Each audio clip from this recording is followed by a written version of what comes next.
If you're a VTuber who wants to elevate their stream, brand, and even community, a mascot might be the best way to do so.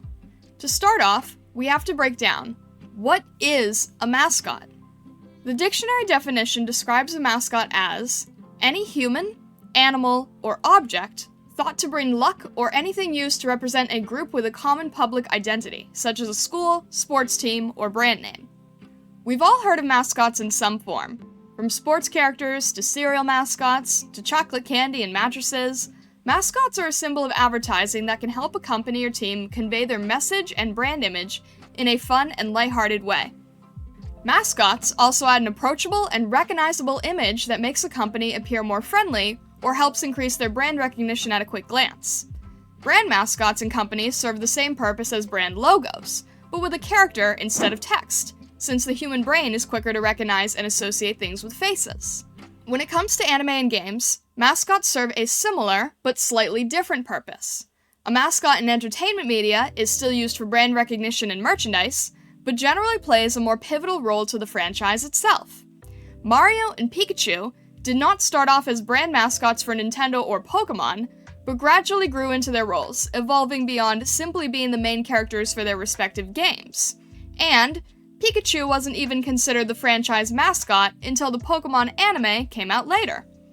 In anime, mascots generally play a role to progress the story of the main character, especially in the magical girl genre or anything with fantasy adventure themes.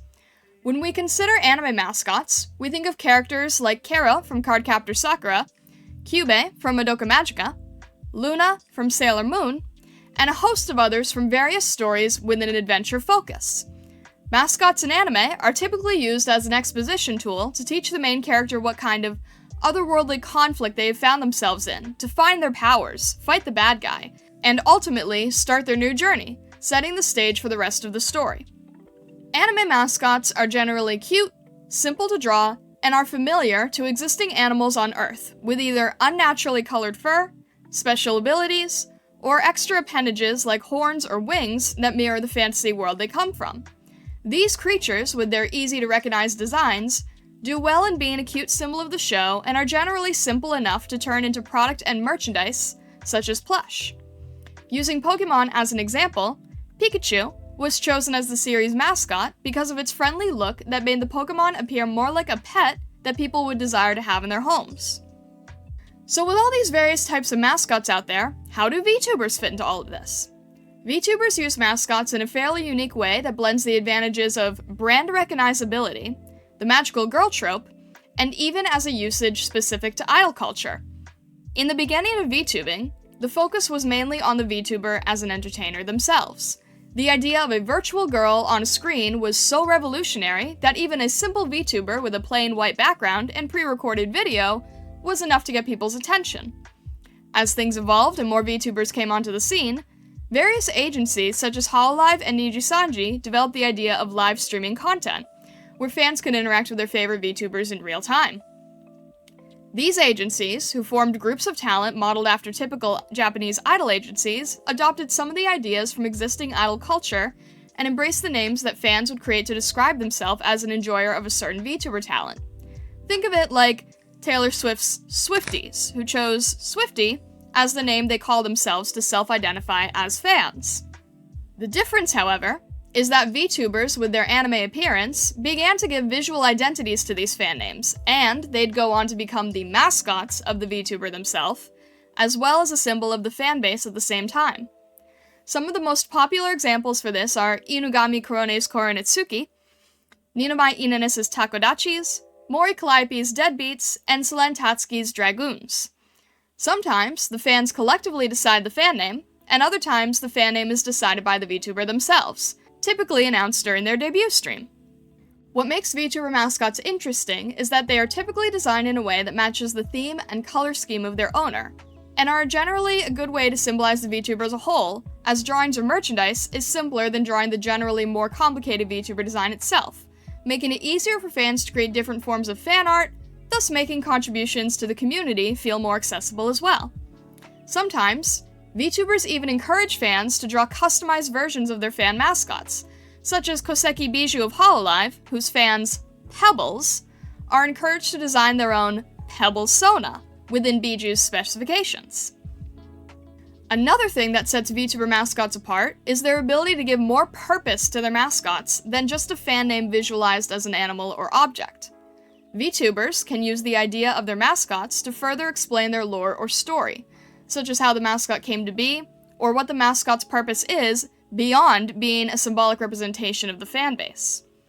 Magni Desmond, a former member of Hollowstars, illustrated this extremely well in his expanded lore, in which the Magmites, his mascot and fan name, contributed directly to his existence in a sci-fi reincarnation storyline that mirrored some of the insane themes seen in The Matrix. Suddenly, the Magmites were no longer just a visual symbol of his fans and community, but rather served as an overall greater purpose to his lore and world-building story, allowing his community to get a deeper sense of who he is as an alchemist VTuber and immerse themselves further into his world. Vtuber mascots don't just take one form, however. Sometimes, a Vtuber mascot doesn't represent the VTuber's community, but serves as more of a pet, closer in relation to the magical girl trope mentioned earlier. Selene Tatsuki of Niji Sanji, for example, has her fan mascots, the Dragoons, as well as her mascot/pet, Ember. Ember is a dragon in training and companion that Selene often has present in her streams, and Selene caters some elements of her streams to Ember, such as calling her donations treats for Ember, and calling her paid YouTube memberships her Emberships. Likewise, Amelia Watson of Hololive English incorporates her dog Bubba into her content, and Luca Kaneshiro of Niji Sanji has a pet plush lion named Augustus that somewhat reminds me of Kon from Bleach. In some cases, these personal mascots may even be mirroring pets that they have in person, such as Takanashi Kiara's cats, Chonkers, and Smoothie. A VTuber including their personal mascot in their content is a great way to add another level of interest to their streams or videos, and these days can add even more interactivity through tools such as VTS Pog or Bikubot that allow a VTuber's community to talk through the mascot or pet, which I'll link in the description below. My own pet, Prism, speaks as a spirit medium from my community to me, and it looks something like this. You guys are absolutely insane. I love how I can't tell where one stops and the other ends. Unicorns dancing on rainbows. Pink fluffy unicorns dancing on rainbows. I am an alarm clock. Buzz, buzz, buzz, buzz. Z z z z z z z z z z z z z z n. Why? Not every VTuber has both a fan mascot and a personal mascot, but some, like Selene Tatsuki, do. I have a similar setup to Selene that in my community, members are called Stargazers, and my personal mascot is Prism. Though my chat can speak through Prism, many VTubers choose their fan mascots to be the one who talks, often referred to as a chat mascot or chat pet, since their words generally come through the viewer's messages in chat, as popularized by the VTuber Miss Jackie. This, however, is simply based on preference. There are no rules to how you designate your mascot's purpose. So now that we know what mascots are, and the way VTubers use them as both fan and personal mascots or to elevate their streams, how do we go about designing our own? As you may have noticed, mascots tend to visually reflect their owner's design in some way, whether that's being the same species as the VTuber, sharing a similar color scheme, or incorporating some of the VTuber's visual elements. A mascot should generally remind people of the owner, even when isolated. In my case, Prism is a carbuncle, which is a creature that has some form of gem or crystal on their forehead, and she has a rainbow tail and chest fur. This is a callback to the star marking on my forehead and the rainbow in my wings and ears. We have a somewhat mirrored color scheme, and we both have a forehead marking that connects us visually. Lore-wise, Prism is a result of my own magic, so it makes sense that she shares some traits with me, though she's more of a rabbit than a fox. If we look at Cinder's Pyropups, they share her spiked collar, her ability to have both red and blue fire forms, and the fiery tails that mirror her own. Likewise, Silverveil's wolf pet Daya has blue face markings that reflect Silverveil's blue hair, and Sakura on her tail that mirrors Silverveil's recognizable Sakura flower motif. By taking elements from the initial VTuber design, the mascot or chat pet still invokes the idea of the actual VTuber themselves. For our mascots, we can take inspiration from various magical girl anime, Hello Kitty, Pokemon, and any other series that has a good and simple character design. By studying these franchises, we can learn how a good mascot design is made and how to simplify various elements, should we want our chat to be able to draw them or have merch made sometime down the road. Mascots are typically 1 to 3 heads tall, so in my opinion, the Pokemon Pikachu and Eevee both have good mascot body ratios to look at, for 2-legged and 4-legged creatures especially.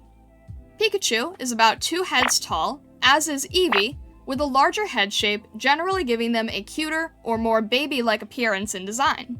We can also look at existing animals to inform our design. Ninomai Inanis' Takodachis, for instance, are based on the Dumbo octopus, so the design takes on a simplified version of that animal. By giving an already uncommon animal a more unusual element, such as a halo, we suddenly add a level of recognition that separates this Dumbo octopus as a character that stands out from all the others.